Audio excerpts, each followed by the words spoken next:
తాకట్లో ఉన్న మీ బంగారాన్ని విడిపించి ఆ రోజు ఆన్లైన్ రేటుకి కొంటాం. Sharma gold company. ఆంధ్రప్రదేశ్ రాష్ట్రానికి కేంద్రం నుంచి మరో అదిరిపోయే శుభవార్త అందింది. ఎన్నో ఏళ్లుగా కాగితాలకే పరిమితమైన విశాఖపట్నం మెట్రో రైలు ప్రాజెక్టుకు కేంద్ర ప్రభుత్వం అధికారికంగా పచ్చజెండా ఊపింది.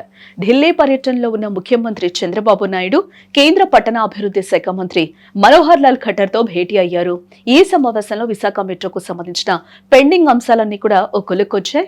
ఈ ప్రాజెక్టును త్వరితగతిన పట్టాలెక్కించాలని కేంద్రం నిర్ణయించినట్లుగా తెలుస్తోంది. తొలి దశలో విశాఖలో 3 క్యారిడార్లను నిర్మించనున్నారు.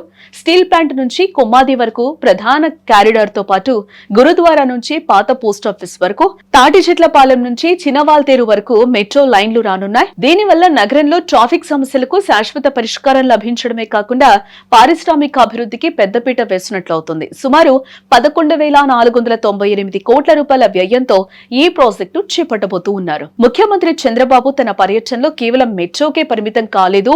కేంద్ర హోంమంత్రి అమిత్ షాతో సుదీర్ఘంగా భేటీ అయ్యారు. ఈ సందర్భంగా ఏపీ రాజధాని అమరావతికి చట్టబద్ధత కల్పించే బిల్లును పార్లమెంట్లో ప్రవేశపెట్టాలని కోరారు. దీనికి అమిత్ షా సానుకూలంగా స్పందించినట్లు సమాచారం. ఆ తర్వాత ఆర్థిక మంత్రి నిర్మలా సీతారామన్ ను కలిసి రాష్ట్రానికి రావాల్సిన నిధులు, పోలవరం ప్రాజెక్టు బకాయిల గురించి చర్చించారు. విశాఖతో పాటు విజయవాడ మెట్రో ప్రాజెక్టు గురించి కూడా కేంద్ర మంత్రి ఖట్టర్ తో చంద్రబాబు చర్చించారు. అమరావతి నిర్మాణంలో విజయవాడ మెట్రో అత్యంత కీలకమని, దీనికి కూడా త్వరలో అనుమతులు ఇవ్వాలని కోరారు. మొత్తానికి ముఖ్యమంత్రి ఢిల్లీ పర్యటన ఏపీకి పెద్ద ఎత్తున వరాలను తెచ్చిపెట్టిందని కూడా చెప్పాలి. మెట్రో రైలు అందుబాటులోకి వస్తే విశాఖ రూపురేఖలు మారిపోతాయని సామాన్యులు హర్షం వ్యక్తం చేస్తున్నారు.